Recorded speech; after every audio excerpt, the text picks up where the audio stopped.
Gloire à toi, Sauveur, gloire, donnez une forte acclamation à notre roi, une forte acclamation au Seigneur Jésus pour son amour et pour sa bonté divine.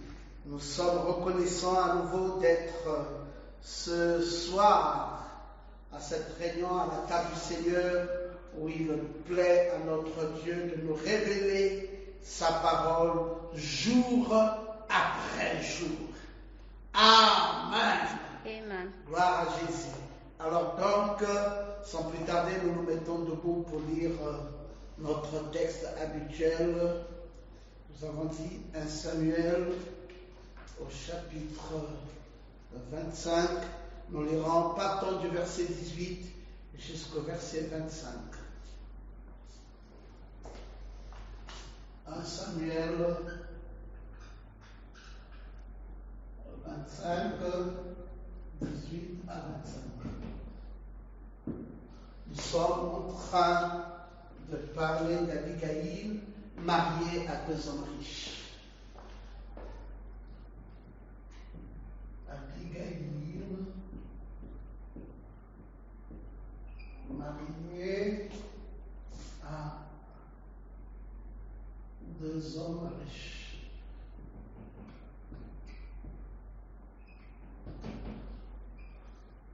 Abigaïl, mariée à deux hommes riches. Alors vous prenez vos Bibles et nous lisons la parole du Seigneur. Abigaïl prit aussitôt 200 pains, 2 outres de vin, 5 pièces de bétail, à prêter 5 mesures de grains rôtis, 100 masses de raisins secs et 200 de figues sèches. Elle prit sur des ânes et elle dit à ses serviteurs, passez devant moi, je vais vous suivre. Elle ne dit rien à Nabal son mari. Montée sur un âne, elle descendit la montagne par un chemin couvert et voici David et ses gens descendaient en face d'elle en sorte qu'elle les rencontra. David avait dit, c'est bien en vain que j'ai gardé tout ce que cet homme a dans le désert et que rien n'a été enlevé de tout ce qu'il possède. Il m'a rendu le mal pour le bien, que Dieu traite son serviteur David en toute sa rigueur, si je laisse subsister jusqu'à la lumière du matin qui que ce soit de tout ce qui appartient à Nabal. Et lorsqu'Abigaïl aperçut David, elle descendit rapidement de l'âne, tomba sur sa face en présence de David et se prosterna contre terre. Puis, se jetant à ses pieds, elle dit, à moi la faute. Mon Seigneur, permets à ta servante de parler à tes oreilles et écoute les paroles de ta servante. Que mon Seigneur ne prenne pas garde à ce méchant homme, à Nabal, car il est comme son nom. Nabal, son nom, il y a chez lui de la folie. Et moi, ta servante, je n'ai pas vu les gens que mon Seigneur a envoyés. Amen. Amen. Que Dieu bénisse la lecture de sa parole. Veuillez tranquillement vous asseoir dans sa présence. Nous sommes donc reconnaissants pour ce merveilleux enseignement que nous avons jusque-là donné sur Abigaïl, mariée à deux hommes riches. Et nous allons essentiellement tourner nos regards sur un point particulier. Aujourd'hui, nous allons parler de sa richesse et dimanche, nous allons conclure avec ce message en parlant de mariage sur Abigaïl. Et donc, aujourd'hui, nous allons essentiellement parler sur l'écroulement de la richesse de Nabal. Et vous savez bien que Nabal, dont le nom signifiait fou, parce que Nabal, son nom veut dire fou. Et d'ailleurs, son épouse reviendra sur la question pour dire, comme son nom l'indique, par rapport à David, il n'a fait que faire de la folie.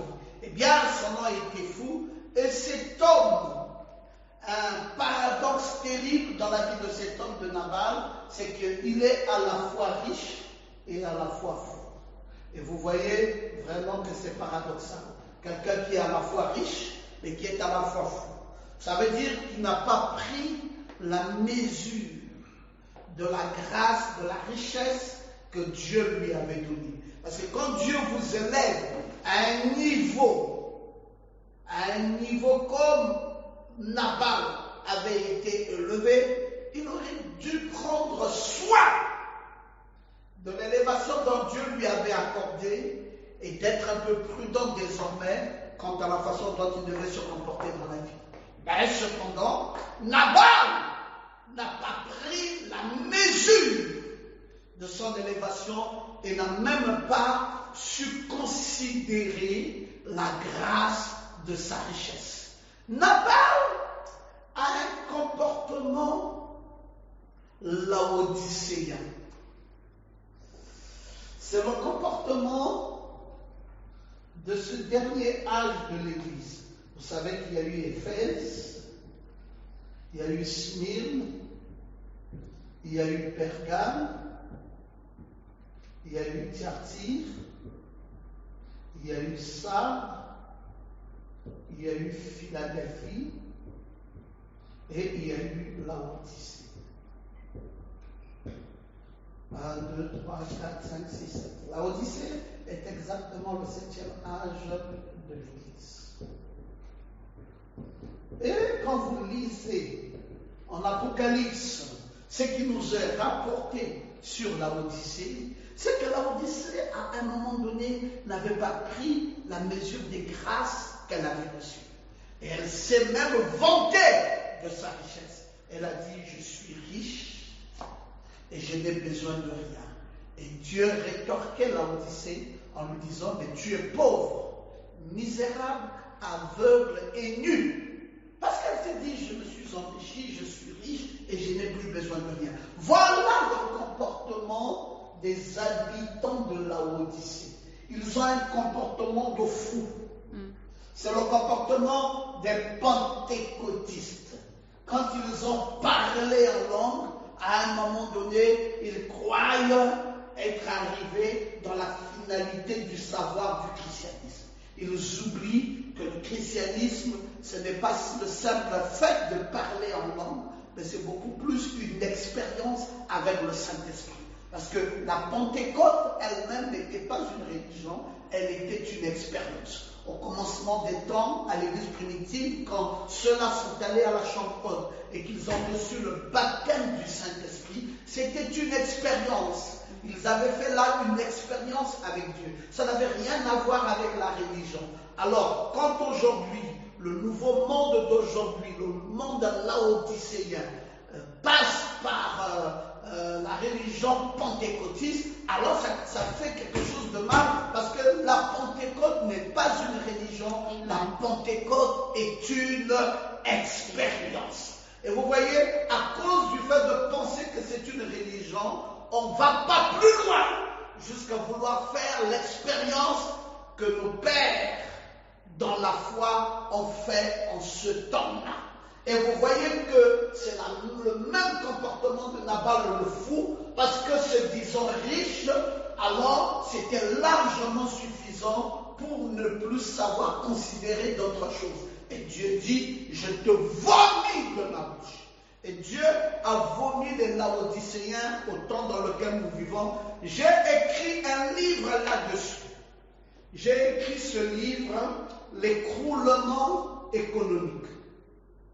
Vous voyez ce livre que j'ai écrit, L'écroulement économique. Et dans ce livre, j'ai dit bien de choses à l'intérieur.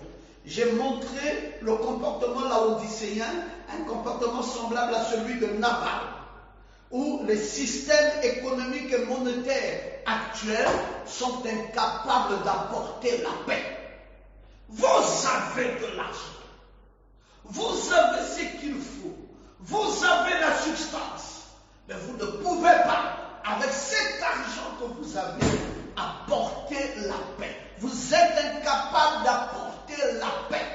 Malgré ça, vous voyez tous les grands systèmes économiques, monétaires que nous avons dans le monde entier. Ces grandes puissances. Un petit virus, simplement comme la Covid-19, les a ébranlés.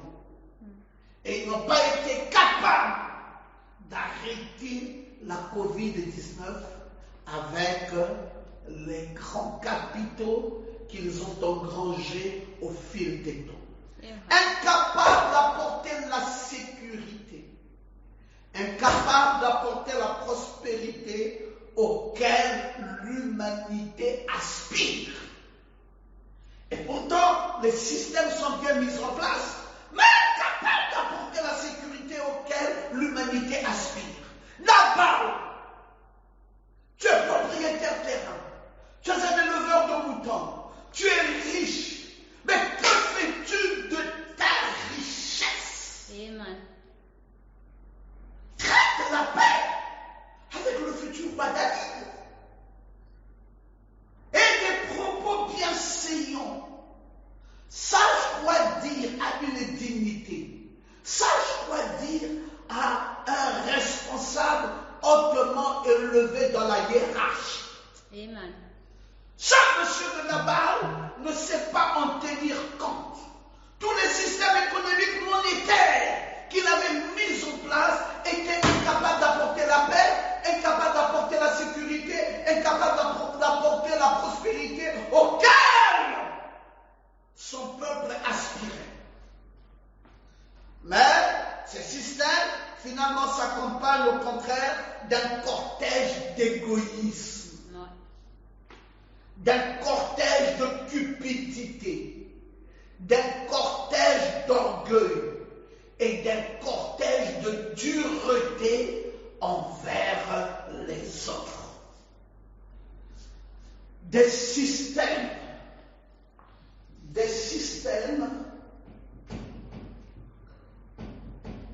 économiques, monétaires, incapables d'apporter quoi? D'apporter la paix. Incapable d'apporter la paix. Amen. Incapable d'apporter la sécurité. Incapable d'apporter la prospérité. Dont les peuples aspirent. Dont les peuples aspirent. C'est vrai. Mais plutôt le contraire. Ces systèmes ont apporté un cortège d'égoïsme, de cupidité, d'orgueil et de dureté. Ces systèmes ont plutôt apporté un cortège. Oh là là, vous faites vous. Un cortège d'égoïsme. Ont plutôt apporté un cortège d'égoïsme.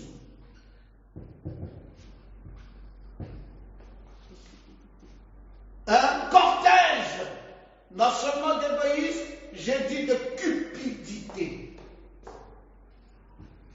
Cupidité. Un cortège d'orgueil.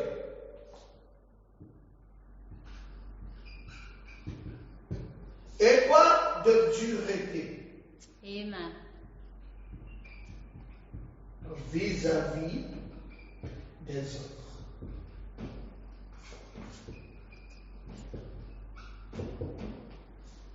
Qu'allons-nous donc dire? Voilà les systèmes économiques monétaires de notre temps qui œuvrent dans l'esprit de Nabal, qui œuvrent dans l'esprit laodicéen. Plutôt que d'apporter la paix, la sécurité, la prospérité au peuple qui n'aspire qu'à cela, ils ont plutôt apporté un cortège d'égoïsme, de cupidité, d'orgueil et de dureté. Or, vous dites qu'Abigaïl était une femme aimable au bon sens. Mais on nous dit cependant que Nabal était un homme dur et méchant. Voilà. Mais cependant, un homme riche. Quelle est cette richesse associée à la folie? C'est la richesse laodicéenne. Mon frère, quand quelqu'un prétend être riche, qu'il n'a pas la vertu d'amour, c'est qu'il n'est pas riche. Amen. On ne peut pas être riche avec la dureté de cœur. Non, non. Vous savez, il y a un savant de notre temps qui a dit que le monde se partage en quatre. Il a dit ici, il y a des employés, et ici, il y a des travailleurs autonomes, et il dit ici, il y a des propriétaires d'entreprises, et ici, il y a des investisseurs. Ce monsieur dit, ici, là, c'est les pauvres. Il dit, ces gens-ci sont les pauvres. Et il dit, ceux-ci sont les riches. C'est vrai. Il dit, mais l'émotion des riches, ici, l'émotion, c'est l'amour. Et ici, l'émotion, c'est la patience. Mais là-bas, c'est la dureté, la méchanceté, l'orgueil, l'égoïsme. Alors c'est paradoxal de voir que cet homme est riche, mais il n'a pas l'émotion nécessaire. Il est égoïste. Il est cupide. Vraiment. Il est orgueilleux. Et il est dur. David dit, mais c'est quelle espèce ça? Oh. Avec toutes les grâces que je lui ai données, il continue à être égoïste. Dites-moi, frère, quand Dieu te bénit, qu'est-ce que tu penses faire de sa bénédiction? La bénédiction de l'Éternel, quand il te l'accorde, la première chose que tu dois faire avec cette bénédiction, c'est rétrocéder à Dieu et à son peuple le bien qu'il t'a donné. Oui. Rappelle-toi que tu n'es qu'est-ce que je vais dire? Tu n'es que celui qui garde, un gardien. J'aurais bien dire ça, un gestionnaire des biens de l'Éternel. Il t'a placé là comme gestionnaire de ses biens. Il a mis à ta disposition des moyens conséquents qui n'a cependant pas mis à la disposition de quelqu'un d'autre. Mais à toi, il a mis à ta disposition ces moyens-là. Pour que tu en fasses quoi? Mais pour que tu saches les garder et tu saches les rétrocéder à son peuple et à son royaume. Nabal n'a rien compris. Il a provoqué dans le sud de l'Hébron l'écroulement économique. C'est pour ça que ce message est d'actualité, parce que l'écroulement économique dont j'ai écrit le livre fait partie des événements modernes rendus clairs par la prophétie.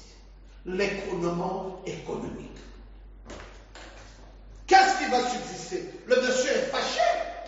Le monsieur dit, je descends là-bas. Rien de ce que Nabal a n'existerait. Il est fâché. Pourquoi cette cupidité? Pourquoi cet égoïsme qui va l'entraîner même à la mort? Pourquoi cette dureté vis-à-vis des autres? Vous savez, depuis 1914, il y a une inflation mondiale. Il y a des disettes, il y a des guerres, il y a des difficultés sans précédent. Depuis 1914, le monde ne s'est plus jamais arrêté dans cette inflation. Une inflation mondiale qui se fait par le biais des dizaines, par le biais des guerres, par le biais des difficultés et des difficultés sans précédent, jusqu'à ce que nous arrivons à la Covid-19 et après nous arrivons à un virus mutant qu'on va appeler le virus sud-africain, en anglais et tout ce que vous voulez. Et voilà tout ce qui est en train de faire écrouler l'économie du monde. C'est un signe des temps. Il avait été prédit que ces conditions apparaîtraient lors des derniers jours. Les conditions d'inflation mondiale, les conditions d'écroulement économique, les conditions où les gestionnaires des biens de l'Éternel n'ont pas su en faire bon usage. Et Dieu s'est fâché dans ces derniers jours à cause de l'égoïsme de l'homme, à cause de sa dureté de cœur, à cause de sa cupidité. Et il a promis écrouler cette économie mondiale. Si vous voulez lire ça, nous pouvons vous inviter à lire ça dans 1 Timothée au chapitre 3 du verset 1 au verset 5. 1 Timothée chapitre 3 du verset 1 au verset 5. Je lirai ça pour vous. Sache que dans les derniers jours, alléluia, il y aura des temps difficiles. Nabal est en train de nous montrer l'image des jours dans lesquels nous sommes. Les derniers jours. Sache qu'il y aura des temps difficiles. Par contre, Dieu dit, les hommes seront égoïstes. Ce n'est pas l'égoïsme de Nabal ici.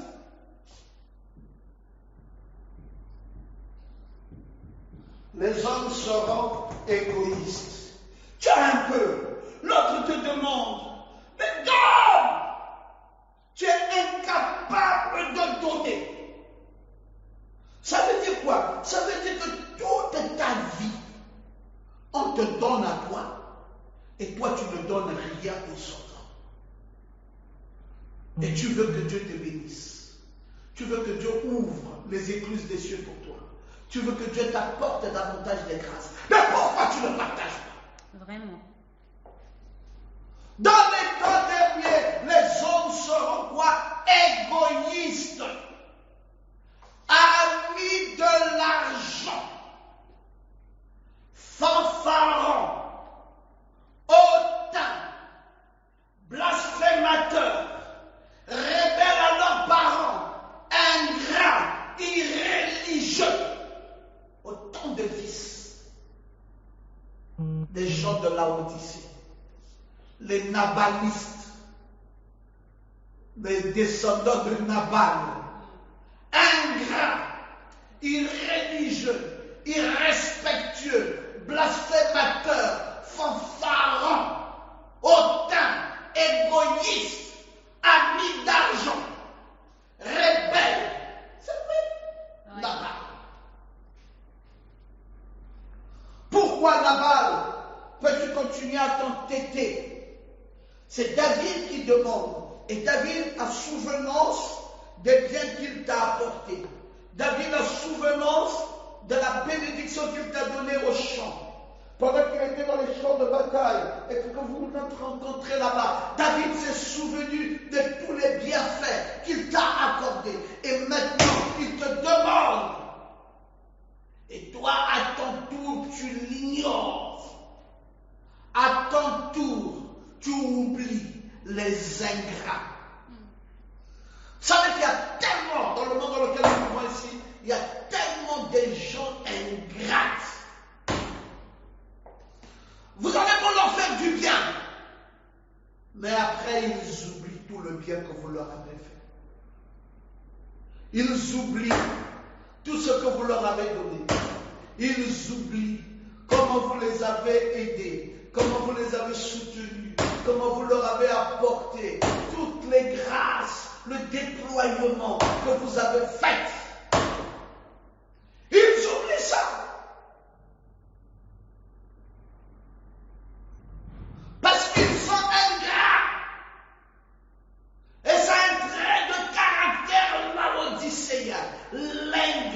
ingratitude. C'est même à la limite une ingratitude caractérisée. Le monde de Laodicée, c'est un monde ingrat. Ils savent pas reconnaître les bienfaits de l'Éternel. Ils sont toujours restés égoïstes, fanfarons, rebelles, irréligieux, ingrats. C'est ce que Nabal a été, calomniateur, insensible. Les autres meurent de faim, on te demande une aide, déloyaux, intempérants, cruels. Ennemi des gens de bien. Un petit comme David, Dieu l'a oint pour qu'il devienne roi. Et il te demande de l'aide, tu n'es plus capable. Tu veux participer au mal que lui fait le roi Saoul. Donc tu deviens un traître, emporté, enflé d'orgueil, aimant le plaisir plus que Dieu, ayant l'apparence de la piété, mais régnant ceux qui ont fait la force. Que dit Saint Paul? Il dit à Timothée, éloigne-toi de ces hommes. Amen. Il s'ensuit que l'instabilité monétaire et les difficultés économiques dont pâtissent tant de gens constituent la preuve que le présent système des choses les a précipités vers leur fin. Quand vous êtes tout ce que Paul a décrit dans 1 Timothée 3, du verset 1 au verset 5, quand vous remarquez que les mêmes choses se répètent à nouveau dans vos vies, sachez que vous êtes dans un précipice. Vous allez vous écrouler et vous allez chuter. Faites excessivement attention.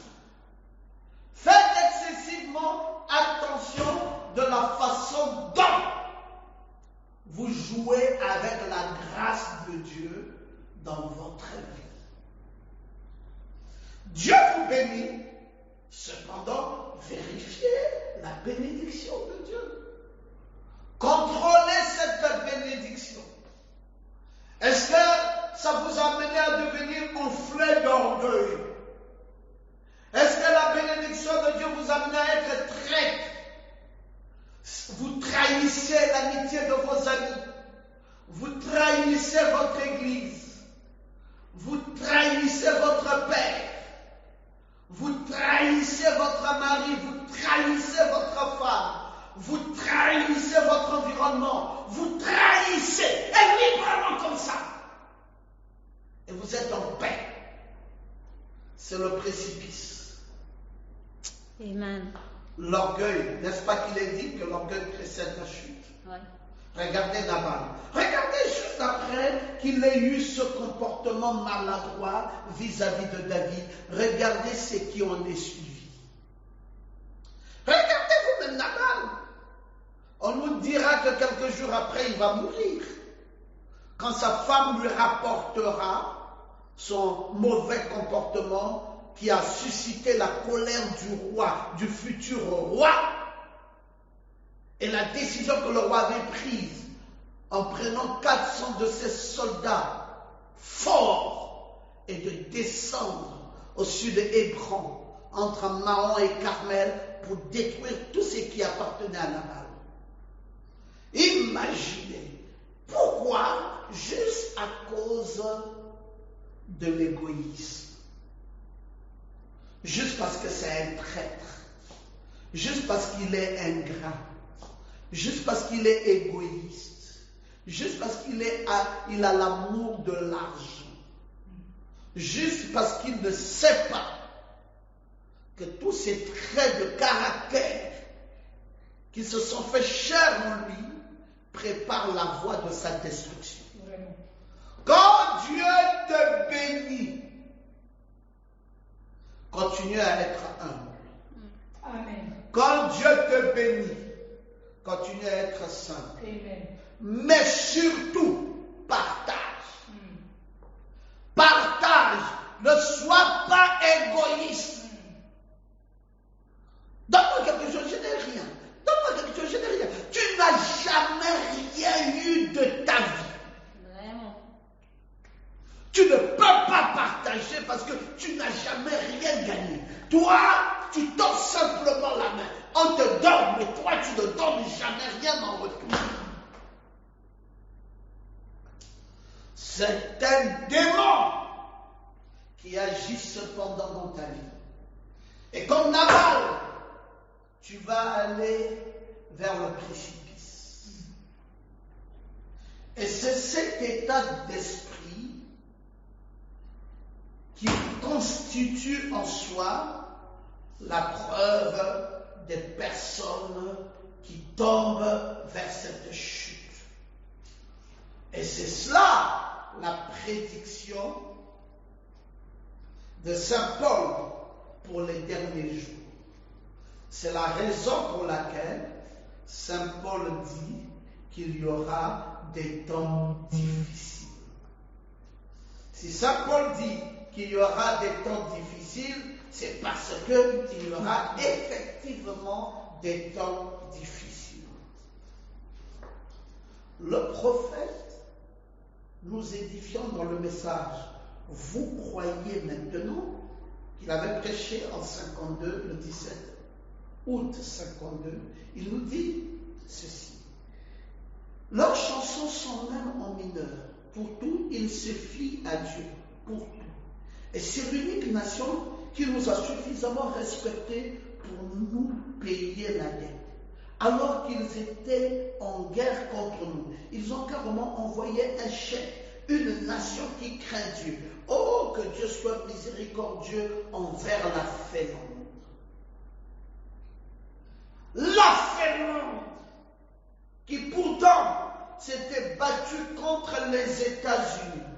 Mais le prophète de Dieu dit qu'en 1952, la Finlande a envoyé aux États-Unis un chèque pour dire vous avez trop perdu lors de la guerre, vous avez besoin d'être relevé un tout petit peu, voici mon apport pour ce qui vous concerne.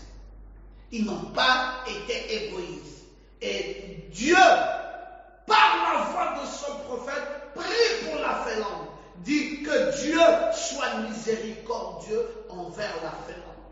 Il dit c'est eux, c'est l'unique nation qui nous a suffisamment respectés.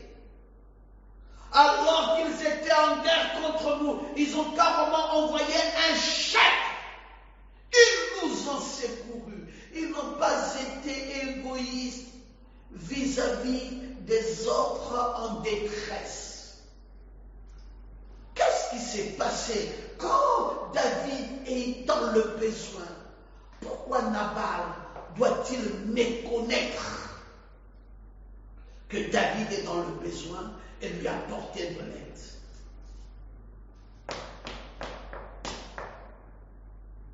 Tant que vous vous comporterez comme cela, la grâce de Dieu ne viendra pas dans votre vie. C'est pour cela le monde pour qu'il se relève et que la bénédiction pour qu'elle vienne. Comme disait Saint Pierre dans 2 Pierre au chapitre 2 au verset 13, cette nouvelle terre sera une nouvelle société humaine régie pour le bien de chacun par un nouveau système économique.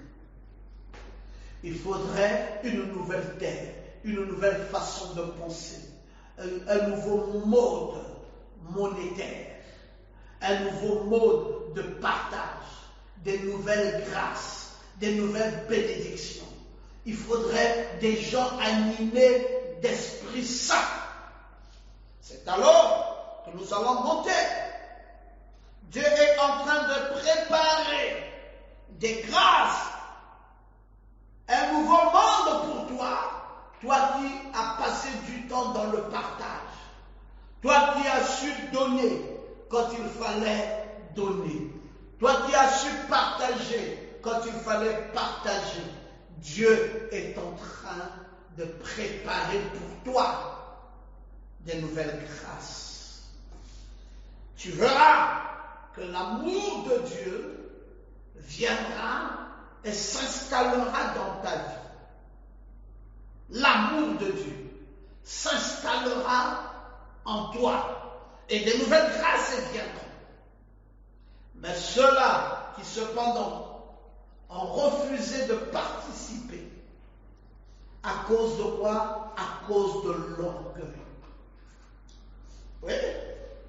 Dans le message à la persévérance, il dit ce monde orgueilleux d'aujourd'hui, qui dit que les jours de miracles sont passés. La Russie se lève ici, prenant d'assaut les églises et leur faisant honte. Il n'y a rien en elle pour œuvrer. Ce monde orgueilleux d'aujourd'hui sera réduit à zéro, parce que l'orgueil précède la chute. Que faut-il faire pour le relèvement économique aujourd'hui? Il faut d'abord prendre conscience de qu'est-ce qui nous amène à un écroulement. Et après qu'on ait pris conscience, commencer à créer des réformes. Des réformes sur ta propre vie, des réformes sur ton nouveau mode de vie. Qu'est-ce qui a détruit les grâces que tu pouvais avoir dans ta vie? Qu'est-ce qui fait qu'il y ait un effondrement économique?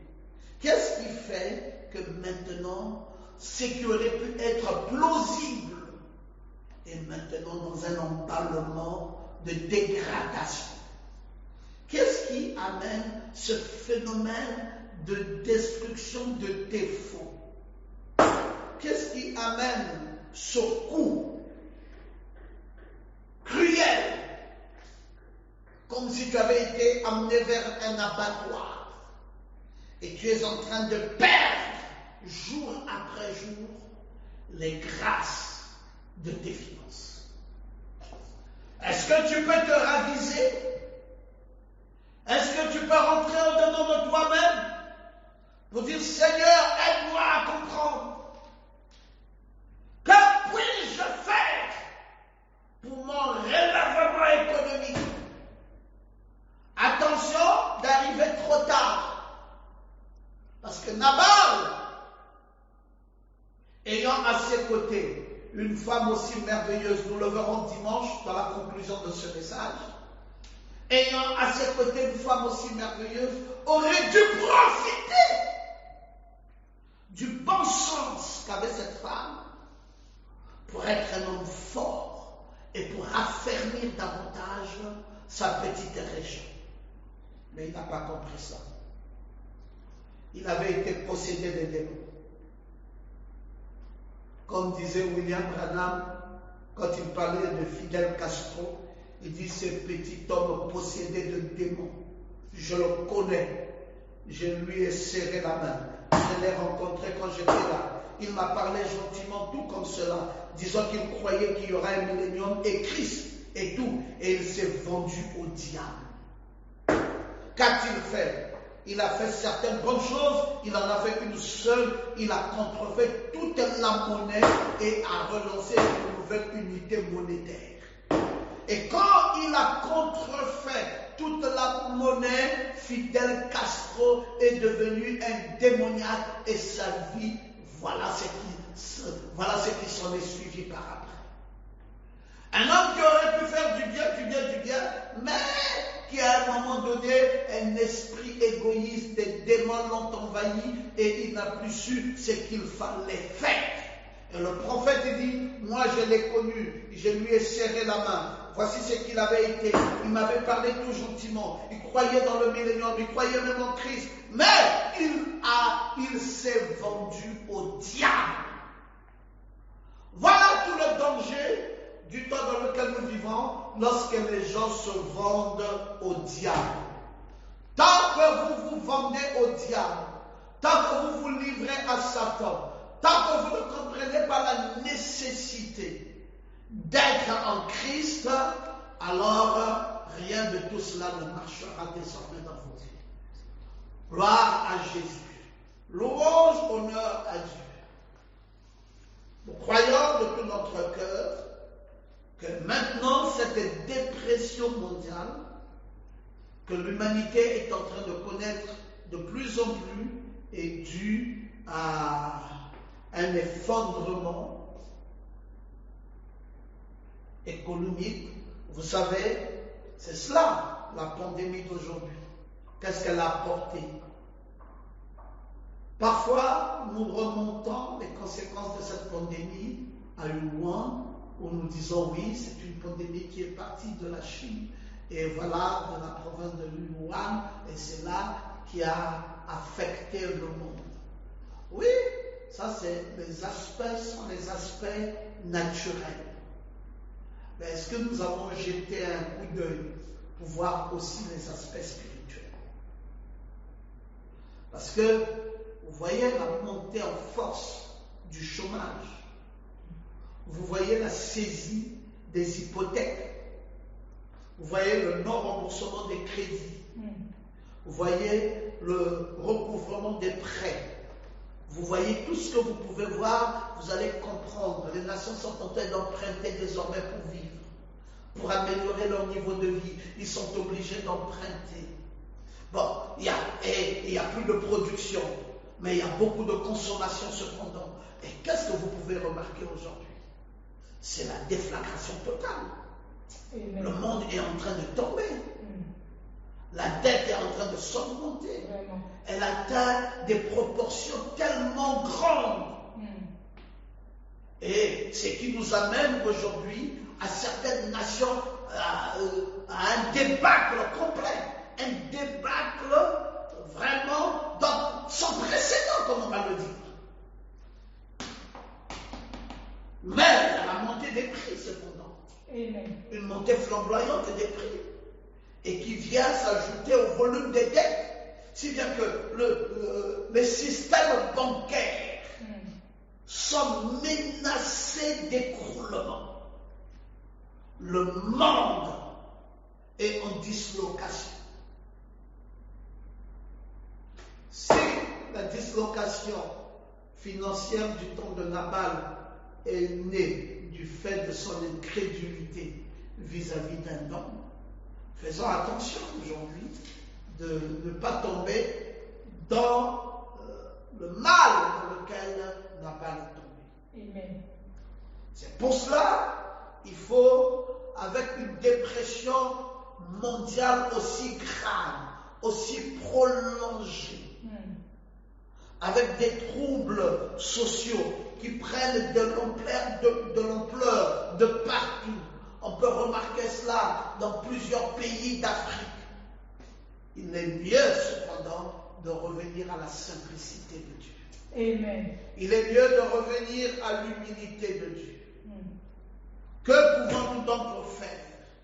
Ne soyons pas comme Nabal, qui cependant n'a pas compris ce qu'il fallait qu'il comprenne.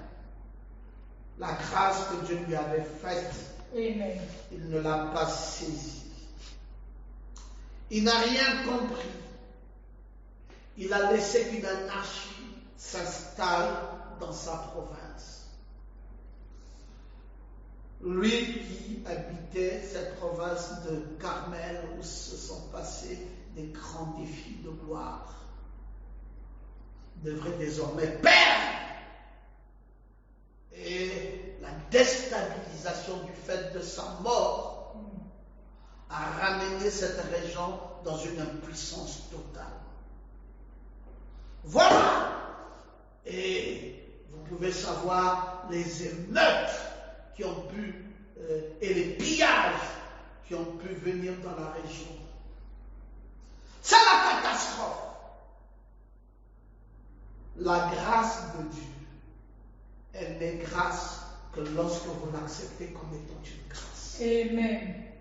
Quand vous manquez de saisir cette grâce, alors c'est la disgrâce. Amen. Et vous savez, dans la loi martiale, quand la disgrâce était dans un pays,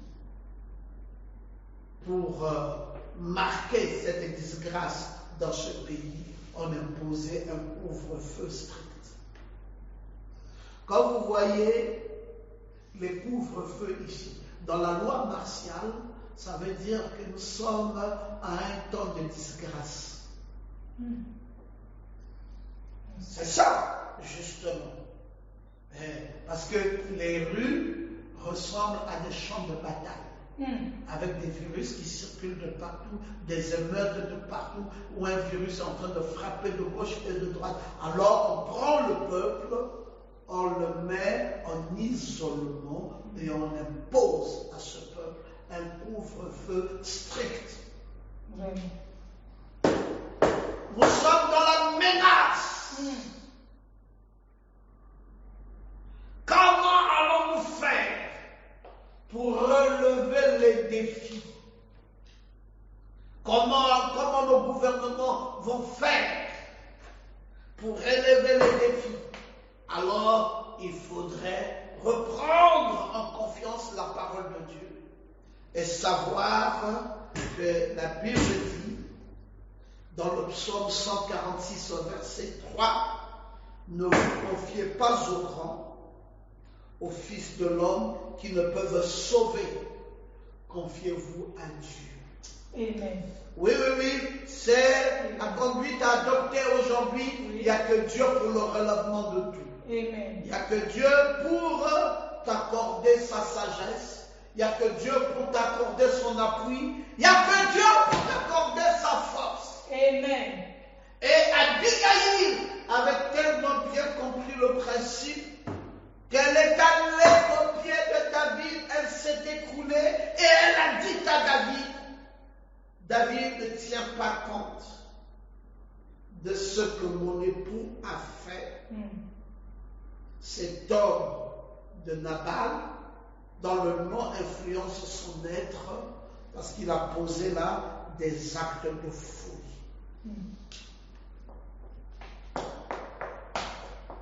N'en tiens pas compte, David. Prends ses fautes, mets-les sur moi. Mais, demain, en rentrant là, dès lors qu'il aura fini avec l'effet de sa boisson, je lui rappellerai ce qui aurait pu lui arriver si il n'y avait pas eu une intercession. Amen. C'est alors que cet homme a compris que sa destruction était proche. Parce qu'il avait mal agi. Et il lui fallait une vraie repentance ou alors une destruction complète. Il n'a pas pu relever sa tête et ce qui en est suivi, c'était plutôt la mort. Je voulais que la grâce de Dieu vienne dans ta vie. Amen. Je voulais proclamer dans le nom puissant de Jésus que ce qui est arrivé à Nabal ne t'arrive pas. Amen. Et que ta vie soit sur le creux de la main de l'Éternel. Oui. Que Jésus veille sur moi. Qu'il n'y ait aucun écroulement de tes richesses. Vraiment. Que tu ailles de gloire en gloire. Amen. Que tu ailles de succès en succès. Que tu t'élèves comme Amen. s'est élevé Abigaïl. Après avoir perdu un riche terrien, il a gagné le riche de toutes les terres. Amen. C'est lui qui devient le roi en Israël. Amen. Et elle devient première dame. First lady du roi. Elle était juste régionale. Maintenant, elle n'est plus régionale, elle est nationale. Amen. Son élévation, son humilité l'a menée à une élévation. Son humilité l'a menée à une position plus élevée. Et elle est devenue une femme dont on pouvait raconter l'histoire. Elle aurait été simplement femme de Nabal, que son histoire n'aurait jamais été racontée. Vraiment. Son histoire est racontée parce qu'elle va finir par rencontrer le roi. On est là en train de rencontrer l'histoire, raconter l'histoire du roi David. Et accidentellement le nom de Nabal y est cité. Et j'aimerais que tu saches une chose, ton humilité, ta droiture, ta sincérité t'amènera à une vie plus haute. Alléluia. Ton comportement, ta sagesse élèvera ta vie. Amen. Et que tu le saches dès à présent, oui, le Dieu que tu vas nourrir va te nourrir aussi. Amen. Rappelez-vous, dans Genèse 18, quand Elohim vint avec les deux anges et qu'Abraham a reçu Elohim et a prêté quelque chose pour Elohim. Après qu'Elohim ait mangé, il a prononcé la bénédiction. Amen. Abigail dit c'était une occasion pour être béni. Vraiment. Comment tu as refusé de donner? Il y a plus de bénédictions en donnant qu'en recevant. Si ce roi nous demande quelque chose, c'était là l'occasion en or que Dieu nous offrait pour notre élévation. Amen. Et tu as raté ta visitation et ton jour. Mais moi, je ne vais pas rater cela. Je vais me rattraper. Dieu n'est jamais en retard. Amen. Elle a couru avec des outres de vin, avec du pain, avec la nourriture. Elle a couru, elle est arrivée là où était David, alors que David venait avec ses soldats fâchés. Elle a barré la route à David. Elle a dit, que puis-je faire, mon roi?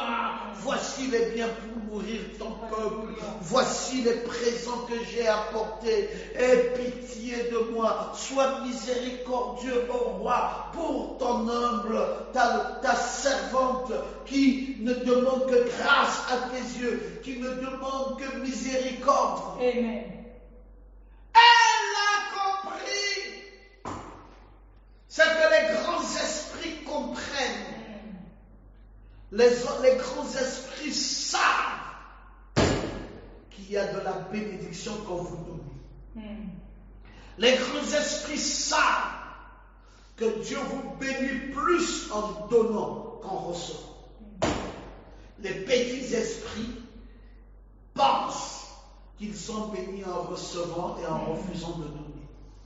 Voilà tout le contraire. Et j'aimerais que vous redressiez vos têtes maintenant parce que votre délivrance approche. Amen. Vous serez élevés, vous serez bénis dans ces temps si compliqués, dans ces temps de combat, dans ce temps où l'ennemi est fâché. Mais ta position amènera l'ennemi à se redresser. Alléluia. Et la grâce relèvera ta vie. Amen. J'aimerais que tu le saches bien parce que c'est maintenant ton temps de visitation. C'est maintenant où Dieu va mettre de la valeur ajoutée dans ta vie. C'est maintenant la période de temps où Dieu va stabiliser ton chiffre d'affaires. C'est maintenant la période de temps où Dieu va confondre tes adversaires. C'est la période de temps où même ton secteur d'activité, soit une agence de voyage, soit de l'hébergement, soit de la restauration, soit du transport, tout ce que tu essayes de faire va commencer à grimper. J'aimerais simplement que tu dises amen. C'est là où tu vas désormais voir comment Dieu va entrer dans ta vie. Comment lui-même va lutter pour toi, comment lui-même va relever les défis. Parce que n'oubliez pas que vous ne combattez pas pour la victoire, mais vous combattez dans la victoire. C'est ce temps-ci. Oui. Alléluia. Le jugement sévère qui aurait pu tomber sur toi ne tombera pas sur toi cependant. Amen. C'est le temps de ta miséricorde. C'est le temps où Dieu vient et il dit, j'ai compris ma vie. Amen. Je ne ferai plus ce que j'avais résolu de faire. Plutôt que de détruire, je bénirai. Amen. Oui, il y a un temps d'épreuve, mais il faut savoir gérer son temps d'épreuve. Oui. Quand tu gères ça avec intelligence et avec sagesse, tu deviens une Abigail qui peut relever tous les autres défis et l'amour de Dieu peut se déployer vraisemblablement dans ta vie et tu vas voir comment les desseins de Dieu subsistent à jamais. Amen.